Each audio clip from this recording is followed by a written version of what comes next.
Oh, there's a pretty one, Ulysses.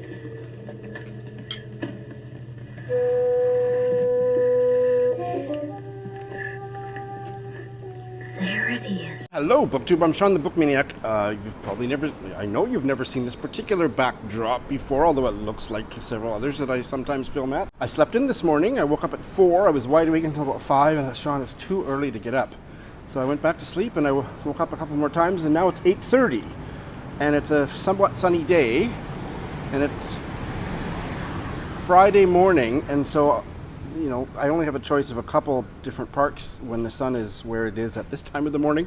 And both of those parks, parks are only allowed one half of one bench each in Japan because people are not supposed to sit down. So the benches were all occupied by people reading newspapers or people watching or drinking their coffee.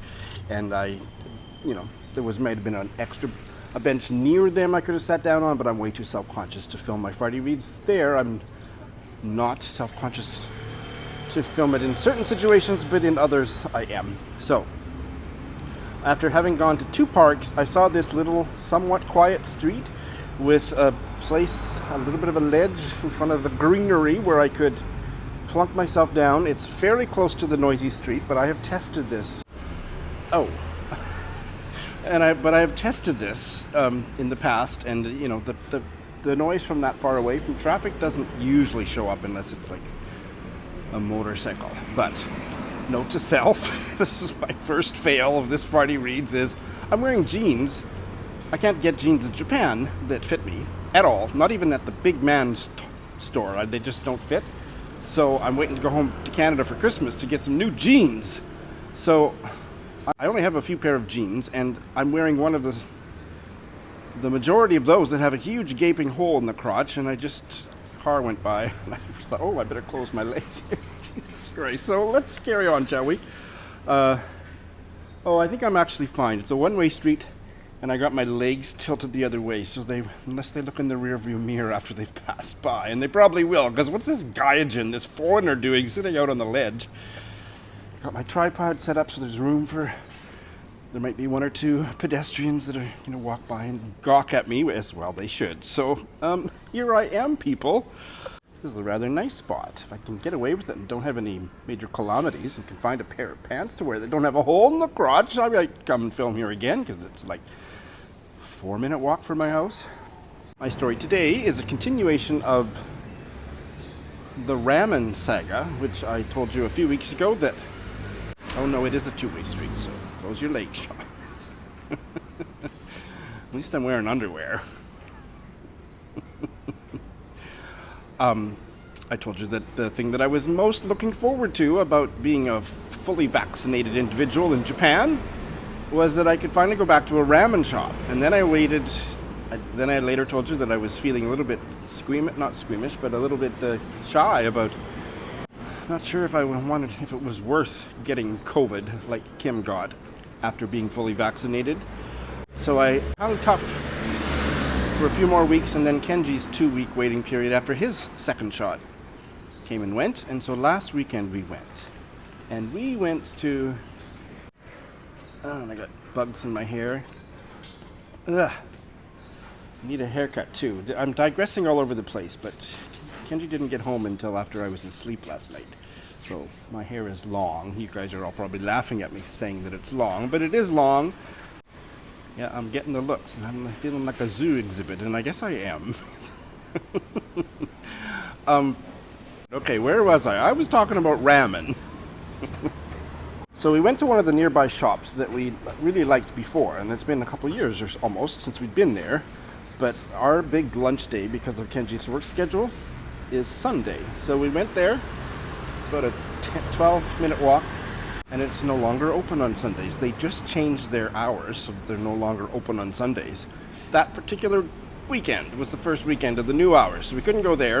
So we went to another shop very close to that one that we'd never been to, that looked this very new place, and there were people lined up outside. And one of the things about Japan is ramen shops are the only type of restaurant business or entertainment business like that sells drinks or food in Japan where it is socially acceptable to line up outside the door.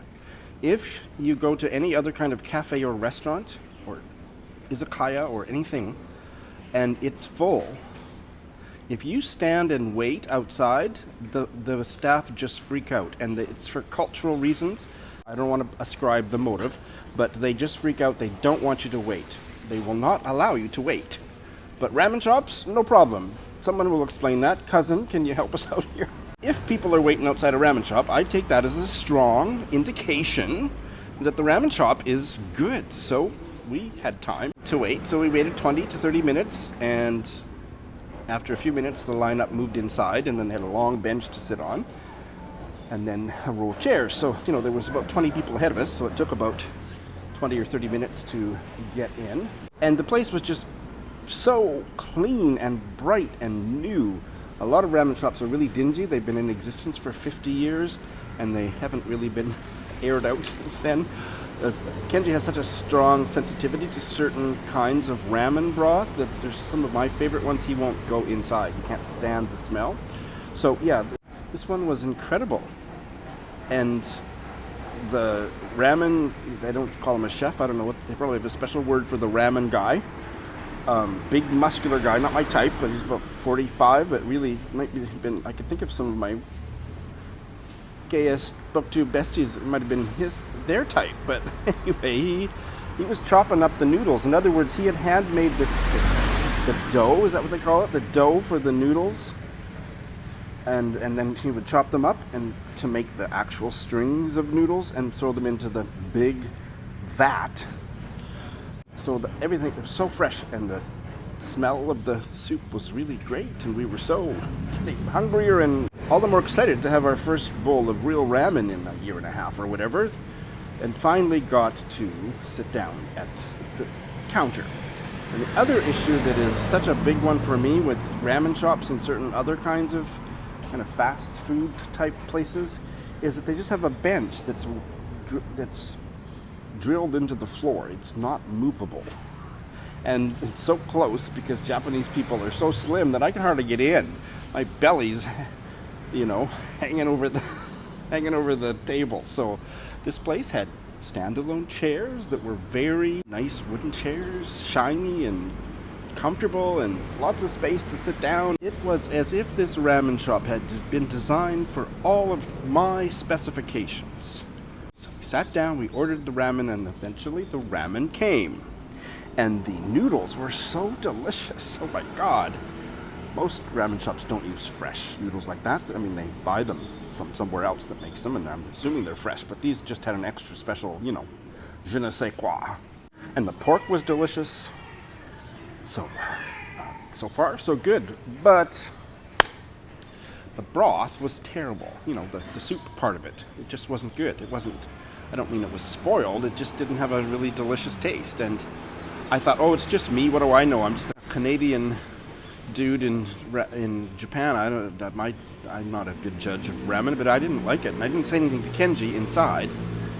But after we got outside, he said he didn't like the broth either. So the broth is the most important part, obviously. If you're going to eat soup or a soup type of dish, it's the most important. Okay, here comes the lady out of her house that I'm sitting across the street from her. So far hasn't looked at me. Anyway, I'll just keep going and keep my hand over my dangling hand over my crotch. Be careful when I have to hold the book up. She's watering her flowers.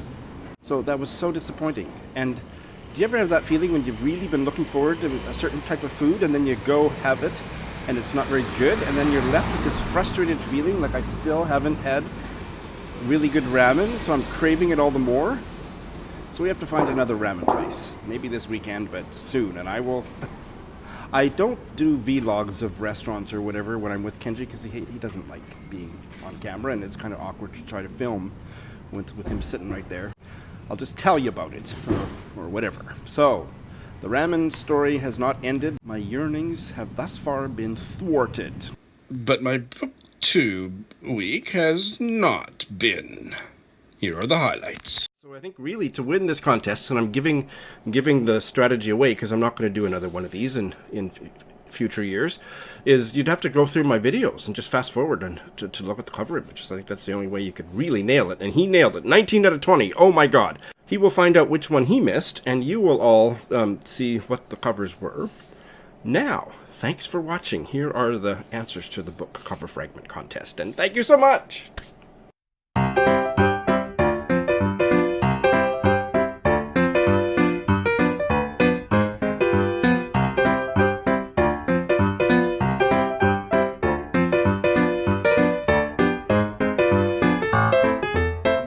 Cringed because of how much I related to some of his deep insecurities, and I might edit that out of this interview because I don't want people to know how deeply I identified with it. And I I identified with it too. I can't remember why, but I didn't finish it. I was really enjoying it. He's an antiquarian bookseller in London, and he writes really well about that trade. I remember that Annie Lennox came in and either bought a book or sold him a book or something. There are many comic elements to it, and some biting remarks about the locals and the infighting between the vicar and the local policeman and things like that. So it's absolutely charming. Oh, it sounds like such a Sean book, Georgia. Don't you think so? Yeah. Oh, most definitely, Sean. Yes, I think you should give it a go. All right. It's been a strange reading week, but actually I have been reading a lot of good stuff, just none of which is particularly on today's agenda to tell you about. So, I think I titled one of my videos a couple of years ago, Bailing Massacre, and so I'll have to think of something a little bit more original, but yeah, I have bailed and otherwise gotten rid of books off my current reading this week rather than having finished all that many. So I have finished one, and I'm not even going to try to count the bails and pseudo-bails. And in fact, even the one I finished is a bit of a pseudo-bail. So let me tell you about the one I finished first. And this is not a pretty story, boys and girls. Ollie Bliss and I had been buddy reading this anthology of queer male fiction, Speak My Language and Other Stories, edited by Torsten Højer. And we'd been hating it. And we didn't always agree on which stories were terrible, but we agreed that about 75% of the ones we'd tried had been terrible. And so we bailed our way to a certain point, and then we got to the one of the stories that he and I were both looking forward to, which was at about the 70% mark, by Patrick Gale, Brown Manila. And I quite liked it. Ollie didn't necessarily like it, but we both felt it was strange to have a story where the plot twist at the end, or the climax of the story, was the wife discovering that her husband was gay. I mean, if you're going to put a story in an anthology of gay fiction, it's a little bit of a downer of a climax. But otherwise, it was a competent story, which is more than I can say for 90% of the rest of them. This is not only the worst anthology of gay male fiction I've ever read in my life, and I've read dozens. This is the worst anthology of short fiction I have ever read in my life. I don't know who this guy is. I'm not going to repeat his name. But I don't care if he finds the video. He should be ashamed of himself. The quality of the stories in this 537-page anthology was it was so shitty. The quality. Who are these people? I mean, bad enough that there was hardly anybody who wasn't white. But there were a few, and there were a few whose names I didn't automatically recognize to be non-white. But, oh my God, some of these just read like grade 7 creative writing short fiction. Oh, it was terrible. I'm so embarrassed that this is kind of the representation of my community. Just, So I will name some of the ones. The Damon Galgut story was good. Vestal McIntyre is a writer that I had not encountered. His name was familiar. I liked his story. There is a really interesting writer. I hope he's watching this video, because he started following me on social media after I gave a Sunday sentence from his story. His name is Diriye Osman, a British Somali short story writer, and his story was really, really fascinating. Undoubtedly, I think the Neil Bartlett story was pretty good, but I don't have a strong memory of it. We got to the Patrick Gale story, and then I just read 2 other stories in the last part of the book, and so special mention also to the Damien Barr story. It's the first anything I've read by Damien Barr.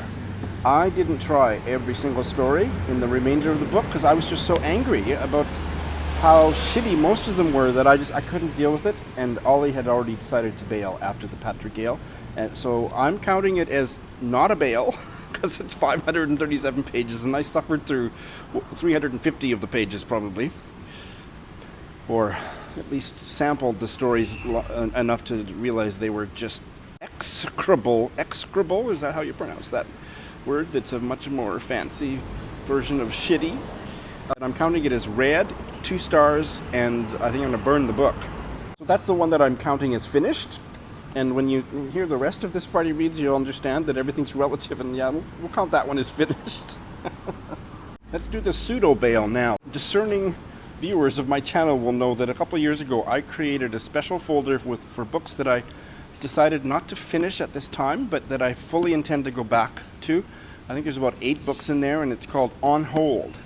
And it's a completely different animal, completely different category than my bail folder, which, you know, are just the loser books. This is not a loser book, but this is a book that I have long sensed doesn't fit into my slutty reading habits. In other words, it deserves to be read not alongside 20 others, but at most maybe 2 or 3 others, or solely on its own. And that is the German novel Berlin Alexanderplatz by Alfred Döblin. Sorry, I will never get his pronunciation. Maybe I'll practice again when I give it another try. Translated from the German by Michael Hoffman. I was enjoying it. I read exactly 100 pages out of 450, but I hadn't picked it up in a month, and this is not a book that's to be put down for a month and to try to pick up and keep going. It just doesn't work that way. So, it's on hold.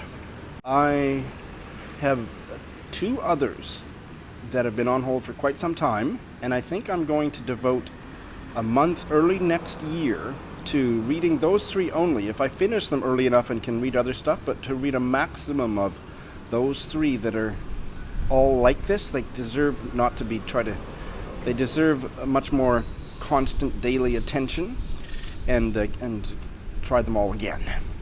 Maybe February. So that was my pseudo finished and my pseudo bail. Now let's I have 3 out bails to tell you about. This Women Dreaming by Salma, this Indian novel, this Tamil novel, translated by Meena Kandasamy. I just got kind of bored with it. I don't think it was a case of, only picking it up once every week or so. The plot was a little bit complicated, but it wasn't that. It was that it was a very sad story about misogyny in this small Tamil Nadu village. And all of the characters were very obviously unhappy. All of the female characters, and it was solely, told from their perspective, were undeniably, justifiably very unhappy and angry about their lives. And the sexism that they were having to cater to, or hide from, or confront. But it was just really whiny, and I know that whiny means that you're complaining when you don't have any reason to complain, but that tone in fiction absolutely doesn't work for me. And there were too many instances where half a page was describing the one character or the other's tears, and that just got old for me, so yeah, I stopped. If these were real-life women, they're probably undoubtedly based on real-life women. They would have my sympathy, but no, not a book written in that tone that was this long, so I bailed. I also have bailed on the Booker Prize shortlisted novel, The Fortune Men by Nadifa Mohamed. This was a case of, as I put in my review, it's like, do you want to go see the Titanic movie? No, I know how it ends. Why would I want to see it? I never related to that with the Titanic movie because I thought it was just a fabulous movie. I've seen it 100 times. But it did very much apply to this one. This is about a wrongly convicted and executed Somali sailor in Cardiff, Wales in about 1952, because it was when King George VI died. That the murder happened, that he was wrongly accused, convicted, and executed for. But I knew all that going in, and it just wasn't good enough to sustain my interest past knowing how the story was going to turn out. The story itself is interesting. The novel, I read 100 pages, 108 pages, I believe. Wasn't invested, didn't care beyond the fact that this was based on a real-life story that was horrifically unjust. It was very competently done. I quite liked the writing, but I didn't feel invested enough to finish. So aren't I going to feel stupid if this wins the Booker in a couple of weeks? No, I won't feel stupid, but it just wasn't for me. I think it's a very good novel. By the way, shout out to Kieran of Katie Books, because he lives in, I don't think he lives in Cardiff, but he maybe lives near Cardiff. He did a vlog walking around downtown Cardiff where all this was set, and fascinating. The commentary was really interesting. So I'm going to put a link to that in the show notes. In the mood I have been in about, I need to be absolutely fascinated, and I don't want to read more than 2 paragraphs that bore me, or else I'm going to bail. This one didn't hold my interest enough to make the final cut, so bye! And finally, in terms of bails, I have bailed on, and I've lost my little gay pink book already, somewhere in my apartment. So I've just got a piece of paper here.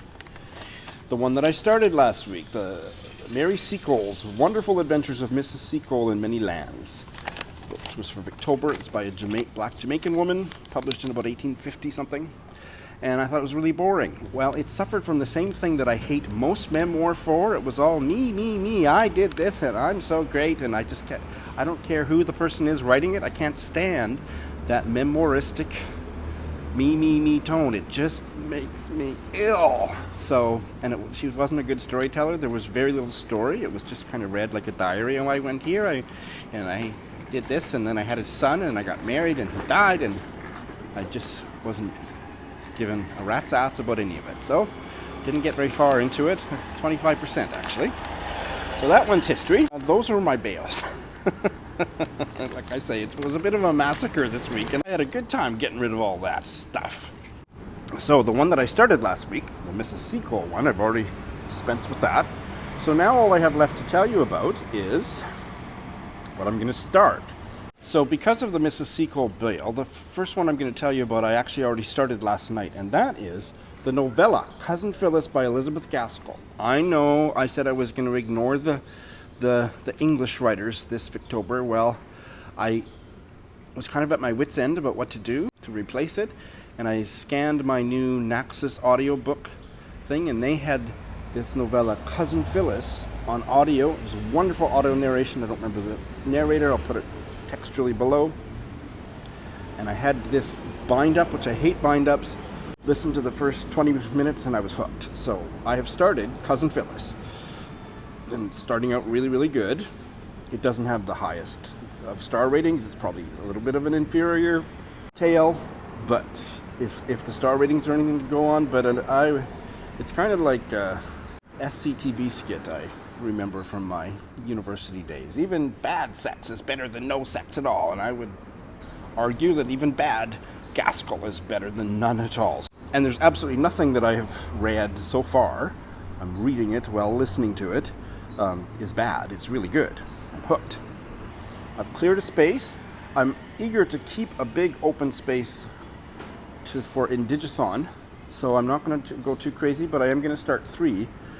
Of all the ones I've dispensed with, I think that would total to what, about 5? It doesn't matter, but I'm not going to start 5. I'm going to start 3 books that I'm kind of committed to and want to start. So, the last book for me to try from the Booker shortlist is Bewilderment by Richard Powers. Just arrived in the mail a few days ago, and I'm going to start it, and I have been extremely negative about this because I didn't like the other 2 of his that I've tried, one years ago. The Time of Our Singing. I didn't like that. I read that in the 90s. And then I bailed on the Overstory. So I've been extremely negative, and plus he's a straight white guy from America. It's really easy to pick on him. But I'm going to give it an honest try. I've certainly heard glowing reviews. I haven't listened to any of the details of those glowing reviews, but a lot of my BookTube besties absolutely loved it. I'm not aware that any of them were among the large contingent of people that didn't like the tree one, the Overstory, but I'm going to give it a try, so I'm going to start that. It's not too long, so I hope to have it finished before the winner's announced. That was always my goal. And for Invisible Cities, one of the countries this month is Guinea, which is an African country I know almost nothing about. And the book is from the NYRB Books thing, and I ordered a used copy, and it didn't come after 7 weeks, so I requested a refund and got it. So I'm going to be reading this as in one of those ebooks on archive.org. It is called The Radiance of the King by Camara Laye, translated from the French by James Kirkup. Now, James Kirkup is the translator of the African in Greenland book, which I loved, and I remember how lush the language was, so I'm really looking forward to reading his translation of this one. Camara Laye. Camara is the surname, by the way. Born into a lower caste in Guinea, a blacksmithing and goldsmithing caste in 1928. Always in trouble as a writer, and I don't know what else he did intellectually or whatever, or of a political nature, but he was always in trouble with the government of Guinea during his time. And this novel, as far as I understand it, and I don't want to know too much more than this going in, the protagonist is a white man who's shipwrecked off the coast of Africa, and then he swims or whatever, he goes on shore and asks to be taken to see the king. So that's the premise. That sounds intriguing. And this is a book that I featured on a book haul revisit recently, The Bonesetter's Daughter by Amy Tan. And it's not a buddy read, but I am going to start reading it this week to be finished in early December. It's chunky, and you know how slowly I read. To have a Zoom chat with Nell of Gunpowder Fiction and Plot. So I put it in my diary to start this week so I could take my sweet time to read it, and I am very much looking forward to it. I can't remember if I've even read Amy Tan, The Joy Luck Club. I think I did, or did I just see the movie? So, we'll see how it goes. Alright, so that is what I got. I think that's all I have to say for now. What do you have to say? Thanks for watching.